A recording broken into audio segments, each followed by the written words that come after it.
सोचिए, जब जिम्मेदारियों का बोझ आदमी को जिंदा ही निगलने लगे, जब कर्ज और बीमारी इंसान की सांसों को कैद कर दे, तब मौत ही एकमात्र रास्ता लगती है। झांसी में एक युवक ने यही किया। पहले जहर खाया, फिर घर जाकर कहा अब थक गया हूं, नहीं जीना चाहता, और फिर हमेशा के लिए आंखें बंद कर दी। झांसी शहर से ये दिल को दहला देने वाली खबर सामने आई है। यहाँ एक युवक बीमार पत्नी की देखभाल और सर पर चढ़े कर्ज के बोझ से टूटा हुआ है।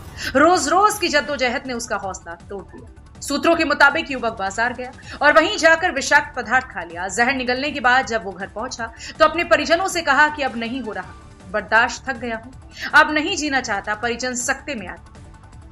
आनन फानन में युवक को झांसी मेडिकल कॉलेज ले जाया गया, लेकिन डॉक्टरों की हर कोशिश नाकाम हो गई। इलाज के दौरान उसकी मौत हो गई। एक बार फिर गरीबी और कर्ज ने इंसान की जान ले ली। ये सवाल ये है कि बीमारी से लड़ने के लिए पैसे क्यों नहीं?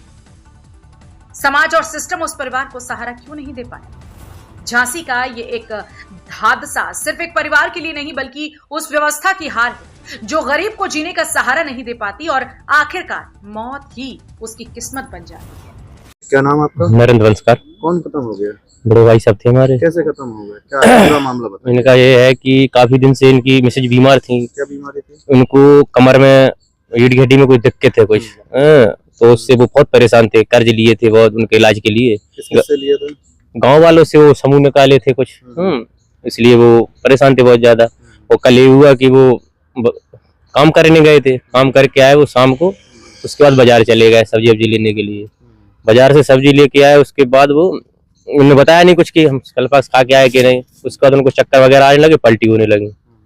तो हम लोग को मालूम पड़ा तो उनसे पूछा कि क्या कारण है। उन्होंने बताया कि भाई हमने सल्फाक्स खा ली। हाल के हम लोग उनको चिरगांव लिया गया स्वास्थ्य विभाग।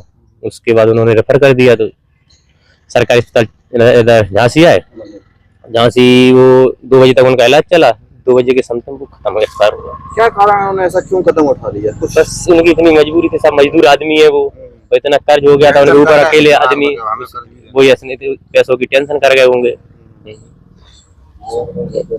और कोई कारण ऐसा है नहीं। कर्ज से ज्यादा परेशान, गरीबी स्थिति थी, बहुत ज्यादा स्थिति खराब है उनकी।